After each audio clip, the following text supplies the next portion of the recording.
Баршаңызға сәлем, сіздермен Нұрсезім. Бүгін өте дәмді пицца болонезе дайындаймыз.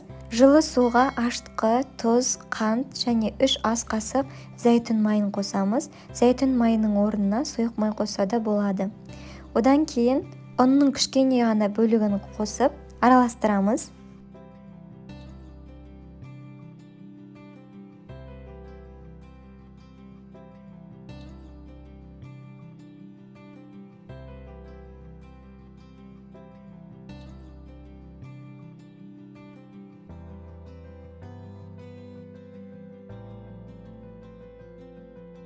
Кейін ұнның қалған бөлігін аз-аздан қоса отырып, қолға кішкене ғана жабысатын жұмсақ қамыр илейміз.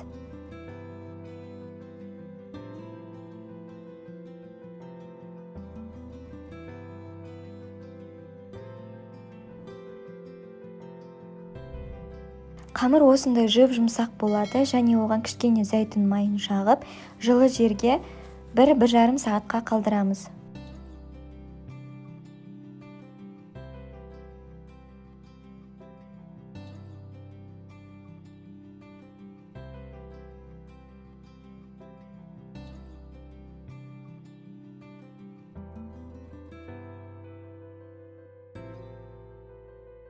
Салмасын дайындаймыз. Ол үшін қызып тұрған майға пиязды және тартылған етті қосып, әбден қуырып аламыз.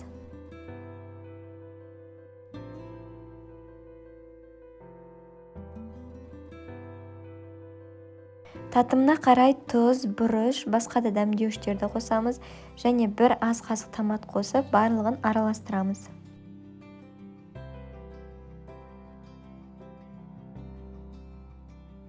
Соңында кішкене ғана қайнаған су қосып, 20-30 минуттай бұқтырып пісіріп аламыз. Қамыр осылай әдемі болып көтерілді. Мен әрдайым 2 бөлікке бөліп жасаймын, себебі менің отбасыма пиццаның қалың болғаны ұнайды. Егер сіз жұқа етіп жасағыңыз келсе, онда қамырды 4 бөлікке бөліп жасасаңыз болады. Және осы начинка барлық қамырға жетеді. Қамырдың бір бөлігін пергаментке қойып, осылай қолымызбен жайып шығамыз.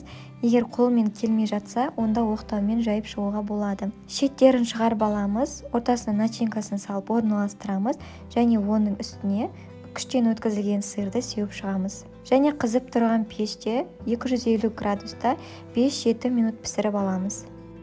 Үй жағдайында жасалатын ең керемет тәмді пиццалардың бірі, сондықтан жасап көріңіздер, ұнайтынына сенімдімін.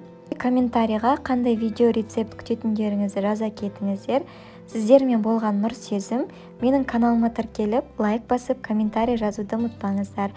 Баршаңызға рахмет және ас болсын.